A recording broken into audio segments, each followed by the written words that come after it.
가급적이면 유흥이나 이런 그 업종이 있는 건물을 이제 안 사는 게 좋죠. 그리고 꼬마 빌딩에는 이제 이런 것들이 안 들어옵니다. 미용은 이제 잘 아셔야 되긴 한데, 프로세스는 일반 음식하고 똑같습니다. 똑같은데, 업종을 제가 여기 명시를 해놨습니다. 헤어. 뭐 여성분들이니까 다 아실 것 같아요. 피부 관리, 제모 있고, 손톱, 발톱, 메이크업, 종합미용. 여기서 빠진 게 그 반영구가 빠졌죠. 반영구는 불법으로, 아직도 불법으로 돼 있어요. 타투 반영구. 그래서 그, 뭐, 아직 저 국회를 통과를 계속 몇 년째 못하고 있죠. 사업자는 보통 도소매나 이런 걸로 내고, 사업자 내는 거는 쉬워요. 쉬운데, 그 영업신고, 영업허가에 아예 해당도 안 되고, 그 시술 자체는 불법으로 지금 돼 있어요. 의료인들만 할 수 있게 돼 있죠. 그 사람 몸에다가 뭔가를 행위를 하는 거니까. 그래서 실제로 그 타투샵, 그 다음에 반영구샵은 너무 많죠. 예, 엄청나게 많습니다. 많은데, 임대인한테 오는 처벌은 거의 없습니다. 실제로. 그게 뭐 반사회적 행위 이런 건 아니고, 실제로는 다 하고 있는데, 법적인 부분은 통과를 못 하고 있고, 뭐 언젠가는 통과하지 않겠습니까? 뭐 실제로 우리 길 가다 보면 젊은 사람들 타투 한 사람이 뭐 제가 볼 때 한 3분의 1은 될 것 같은데, 지금 몸에 타투 다 있으신 거 아니에요? 네. 눈썹은 다 하셨을 거 아니에요? 네, 저도 했어요. 네, 없어지더라고요. 네. 근데 보통 뭐 여기서 반영구 같이 하고 같이 해요. 이렇게 그렇죠. 네. 그리고 같이 보통 이렇게 샤비샵으로도 하고 그거는 이제 조금 알고 계셔야 돼요. 네. 아, 됩니다. 그래서 내 건물 4층에 이제 공실이 생길 가능성이 많은데, 이 건물에 그래도 내한테 월세 뭐 한 60만 원, 50만 원 주고 들어와서 입점해서 업을 하면 좋죠. 좋은데 막 대놓고 이렇게 밝히지는 못해요, 이분들이. 근데 지금 서면에 그냥 제가 몰라도 최소 100개는 넘을 것 같습니다, 업체가. 예. 너무 많아요. 다 있어요. 지금 저희 여기도 하고 있고, 속눈썹을 하면서, 여기는 속눈썹이라고 안 적어놨네. 속눈썹 하면서 거의 반영 같이 하는 것 같은데, 눈 위에다가. 이거는 제가, 이것도 갑자기 너무 많이 오던데, 뭐, 그, 뭐, 시술하는 거 있잖아요. 헤어, 두피 헤어, 두피 문신. 예, 두피 문신. 예. 그것도 뭐, 같은 개념이지 않겠나 싶습니다. 예. 그래서 어쨌든, 이런 업종들이 그, 내 건물의 임차를 다 채워줄 거니까, 알고는 있고, 이게 일단은 현재로는 뭐 법을 통과하지는 않은 업종이란 거는 알고는 계셔야 돼요. 그리고 또 많은 게 이제 학원이 많이 들었는데, 학원은 인허가를 하는 학원도 있고 안 하는 학원도 많습니다. 사실은 내 지식과 기술을 누구한테 이제 가르쳐 주는 건 다 어쨌든 학원 개념으로 들어가는데, 뭐 교습소도 있고 정식 학원도 있고 그렇고, 정식 학원은 교습소도 그렇죠. 다 그 여기 인허가 기관이 그 교육청이 됩니다. 그래서 그거는 그쪽에 물어보는데, 이것도 임차인이 다 알아서, 인허가는 자기가 스스로 알아서 하고 들어오는데, 학원이 조금 많은 지역에 내가 꼬마 빌딩 기획을 하면 화장실하고 비상계단은 처음에 시작할 때부터 어느 정도 맞추고 들어온 게 좋아요. 특히 남녀 각각 분리되어 있어야 되고, 그 비상계단이 있어야 되는 건 학원의 필요 조건입니다. 그래서 만약에 내 4층 건물, 5층 건물에 한 두세 개 층이 학원이 들어올 가능성이 높다 하면 처음부터는 기획을 그렇게 하고 들어와야 돼요. 자, 그럼 헬스 뭐 이런 것도 그렇고, 담배포도 이제 뭐 기본 상식으로 알고는 계시는데, 담배 소매업 지정이라고 하죠. 그래서 이 보면 편의점에 보통 담배를 파는데, 담배는 이제 뭐 국민 건강을 위해서 너무 다 팔 수 있게 하지는 않아요. 거리 제한을 두는데, 보면 보통 도시 50m. 그래서 지금 저희 포레스트에서 만약에 담배를 판다 치면 뭐 여기서 줄자로 잽니다. 실제로 문 입구부터 해가지고 바로 옆에 있는 뭐 중국집 있잖아요. 여기서 담배를 못 팔죠. 내가 먼저 해버리면. 할 때는 내가 신청을 하죠. 담배 소매인 한번 해보겠다고 구청에 신청을 해요. 신청을 하면 구청에서 입찰 공고를 냅니다. 무조건 내한테 주는 게 아니고 공평하게 해야 되니까. 그러면 그 14일 공고 안에 아무도 지원 안 하면 내한테 이제 줘요, 이거를. 근데 만약에 누가 지원을 하면, 그러면 둘이서 경쟁이 붙는 거예요. 자율 입장. 그러니까 확률이 50%가 되는 거죠. 지원은 시점부터 결정인 거예요? 모르겠어요. 그건 안 해봐서. 근데 뭐 2명이 신청하면, 3명이 신청하면 확률이 뭐 뽑기를 하는지 나도 모르겠어요. 어쨌든 확률이 반반, 3명 하면 3분의 1을 줄어든 조건이 있어요. 있고, 서류를 집어넣는데 뭐 임대차 계약서하고 뭐 신청서하고 막 이런 걸 제시를 하면 입찰 공고하고 공고가 끝나고 나면 이제 몇 명이 신청했는지 보고 거기서 뽑겠죠. 뽑는데 국가유공자, 뭐 장애인 이런 가점들이 있습니다. 그래서 장애인분이나 국가유공자가 만약에 신청하고 제가 신청하면 저는 무조건 떨어져요. 로또도 마찬가지죠. 로또도 마찬가지예요. 예, 예. 진짜.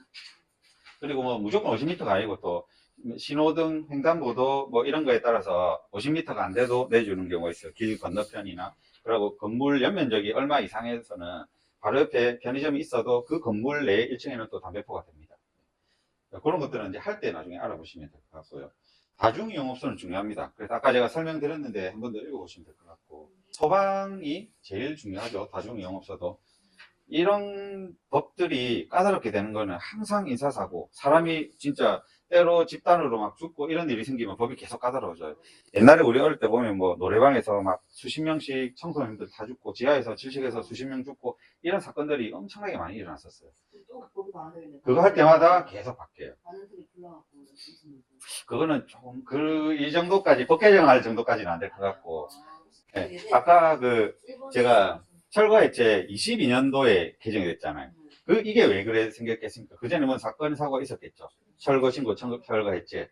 바로 전에 광주의 아이파크, 광주 아이파크에 철거하다가 건물 무너져가지고 그때 다 죽었잖아요. 그거 사고 나고 철거해체가 그렇게 까다롭게 됐어요. 자, 그래서 요것도 한번 이제 읽어보시기만 하면 될 것 같아요.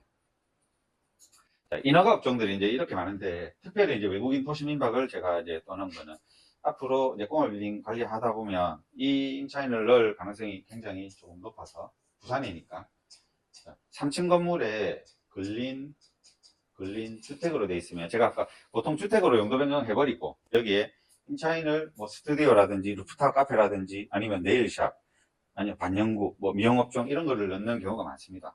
많은데 광안리에 같은 경우는, 그 광안리에 포레스트 G에서 강의 들으신 적 있습니까? 없나요? 네, 광안리에 가시면 그 3층 건물이 주택인데, 주택을 근린으로 안 바꿨어요. 안 바꾸고 주택 그대로 해서 임차를 받았습니다. 거주를 하는 게 아니고 임차 어떻게 그거 아니야? 외국인 도시민박업으로 인허가를 득했어요. 자, 외국인 도시민박의 취지는 뭐냐면, 우리나라가 이제 관광업을 활성화하기 위해서 이런 게 있죠. 내가 이제 거주를 하면서 외국인 친구를 불러서 하룻밤을 자게 하는 거예요. 한 10만 원 받고, 그리고 한국의 문화를 내가 알려주고 체험을 하고, 아주 좋은 취지예요. 그래서 조건들이 있죠. 뭐 불법이나 대피나 이런 게 일어나면 안 되니까 방이 두세 개가 돼야 되고, 내가 꼭 여기 살아야 돼요. 전입신고가 돼 있어야 돼요. 그리고 일정 면적이 돼야 되고, 좁은 한 방에 외국인하고 같이 있는 것도 말이 안 되고, 그렇죠. 그래서 비슷한 개념이에요. 근데 외국인을 유치하기 위해서 만든 어떤 인허가 제도예요. 관광진흥법에 따르죠. 그리고 엄연히 이렇게 인허가법 이름이 있습니다. 명칭이 외국인 관광도시민박업. 그래서 우리가 흔히 줄여서 외도민 이렇게 많이 부릅니다. 네. 자, 그래서 외국인들을 위해서 이제 이 외도민 이제 업을 이렇게 제정을 해서 시작을 하는데, 서울에는 이게 인기가 굉장히 많죠. 이렇게 하다 보니까 형평성 문제도 조금 있고 해서 내국인도 조금 하게 해달라 해서 내국인도 받을 수 있게 법이 개정이 됐어요. 이게 중요하죠. 그래서 여기 서울, 부산 이게 풀린 지 오래 안 됐어요. 이것도 2년도 안 됐을 거예요. 자, 내국인도 이제 받을 수 있는데, 내국인도 3분의 1, 1년에 한 뭐 2, 3분의 1 정도는 이제 할 수 있게 하니까, 실제로 운영하는 사람이 180일만 일에 내국인 받겠습니까? 하다 보니까 더 받는 거죠. 자, 그래서 어쨌든 이게 지금 활성화되기 시작했어요. 자, 여기 보시면 좀 까다롭긴 해요. 이 건물의 용도가 이렇게 돼 있어야 돼요. 예. 오피스텔은 안 됩니다. 손님은 안 되고, 방도 두세 개씩 있어야 되고, 이런 면적이나 이런 것들 방 2개 있어야 돼요. 예.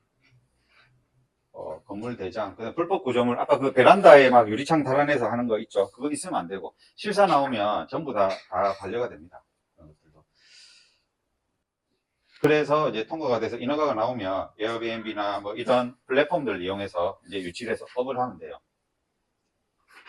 실제로 외도민은 이제 사실 임대 조건이 좋을 거 아닙니까? 여기 건물주가 아이고 누구라도 좀 들어와서 한 50이라도 주고 좀 했으면 좋겠다 하면 50 주고 들어와서, 원래 주택 구조 보일러 이런 것만 잘 되면 소품 같은 거 조금 갖다 놓고 좀 예쁘게 꾸미면 완전히 좀 새로운 어떤 플랫폼이 되거든요. 숙소가 되거든요. 그러면 한 번 들어올 때 주말에는 광안리 이런 데는 뭐 20만 원, 30만 원 받잖아요. 평일에도 보통 한 10만 원씩 받고 하면 월세 50만 원 주고 쏠쏠해요. 자기가 실제 거주하지는 않지만. 그리고 청소만 한 번씩 와서 해주면 되고. 근데 이걸 보통 해서 직장인들이 조금 돈을 벌어요, 여기서. 그것도 하고, 예. 33M2라는 플랫폼도 있고. 이쪽에, 예. 그 주소만 저기 이렇게 되는데. 전입신고를 근데 해야 돼요. 예, 예. 그렇죠. 그러니까 한 명밖에 못 하잖아요. 이거를 한 개밖에. 내가 한 개 여기 써먹으면 안 될 거 아닙니까? 그럼 우리는 지금 가족들이 지금 부인하고 내하고 이제 막 이래 둘이 있는데 부인은 우리 집에 해놓고 내가 여기 전입하고 그래서 이걸 운영을 하면 되는데 잘 되니까 한 개 또 더 하고 싶잖아요. 예, 또 한 개 더 하려면 전입 신고를 할 사람이 누가 필요할 거 아니에요. 그럼 누구를 여기다 꽂아요? 엄마를 이제 여기다 꽂아야지. 엄마를 전입을 여기 시켜놓고 계약해가지고 또 운영하고. 직계 가족은 가능해요? 근데 아빠는 못 꼽죠. 아빠는 가면 집에 가서 살고 있어야 되니까 또. 예. 가면 동생하고 제부가 있는데 제부는 자기 집에 꽂혀 있으니까 동생을 또 다른 데 하나 또 꽂아가지고 또 하는 거예요. 자꾸 이렇게 이제 하면 세 개씩 이렇게 하면 결국 전입신고는 돼야 되니까. 예.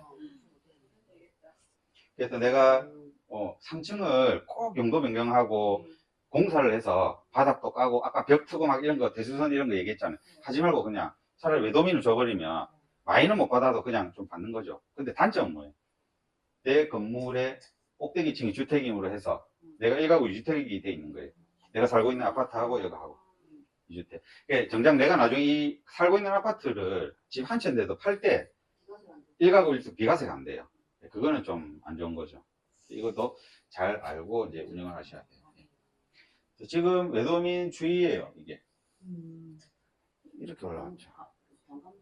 알죠? 엄청나? 마을. 예. 엄청 많겠죠. 예. 서면 당연히 많고, 광안리 최고고, 뭐 수영에도 있고, 각 동에 뭐 한 2, 3층 되는 건물 꼭대기층에 외도민이 임대를 넣어서 하는 게 많아졌어요. 25년도는 더 올라갔습니다. 예. 자, 이제 조금 전에 좀 웃기는 얘기를 한번 했었는데, 근데 이제 자꾸 하다가 자꾸 하나씩 할 때마다 돈이 많이 들어오니까, 이거를 이제 직장도 다니면서 이제 약간 업을 하려고 해요. 그러려면 어떻게 합니까? 호스텔, 외도민하고 똑같아요. 똑같은데 호스텔은 이 꼭대기층에 전입신고 조건이 없습니다. 그래서 이거는 관광 숙박으로 건물 용도를 바꿔야 돼요. 그래서 숙박, 시설, 호스텔 이렇게 건물의 표시까지 바꿔야 돼요. 숙박, 시설, 호스텔로. 예, 용도 변경하고 그 다음에 호스텔 영업신고 인허가까지 득을 해야 돼요. 두 개 다. 득을 하면 뭐 2개 층 해도 되고요. 3개 층 해도 됩니다. 각 층마다 이렇게 다 바꾸면 돼요. 한꺼번에 바꿔도 되고. 이거는 용도 변경하기 쉬워요? 상업지역이냐 주거지역이냐 그리고 그 상대정화구역이냐 학교에 더 가깝냐 뭐냐 이거에 따라서 달라요. 그래서 2명의 전문가들이 와서 활약을 해야 돼요. 건축사는 이제 전화해서 직원 불러주고 호스텔로 뭐 바뀔 수 있냐 물어보면 아까 말씀드린 용도 변경입니다. 이거는 용도 변경. 그래서 주택을 숙박시설로 바꾼다든지 아니면 근린을 숙박을 바꾼다든지 이렇게 건물의 용도를 바꾸는 거예요. 용도가 이제 숙박시설 호스텔로 바뀐다는 전제하에 여기서 이제 인허가가 되는지 안 되는지는 더 까다로워요. 여기 사업계획서도 넣고 이렇게 해야 돼요. 그래서 일반 민원이 하기는 쉽지는 않고 이것도 건물주가 한번 알아봐도 돼요. 내 건물에 이제 호스텔 임차인 유치하기 위해서 알아보고 이걸 만약에 진행을 할 거면 일반 사람들보다는 행정사한테 의뢰하는 게 맞죠. 어쨌든 이런 절차를 통해서 그 지금 인허가를 이제 진행을 이제 하는데 조금 사실은 전문적이고 까다로워요. 저희 회사에서는 지금 진행을 여러 번 해서 잘 하시는 분들이 이제 많이 있어요.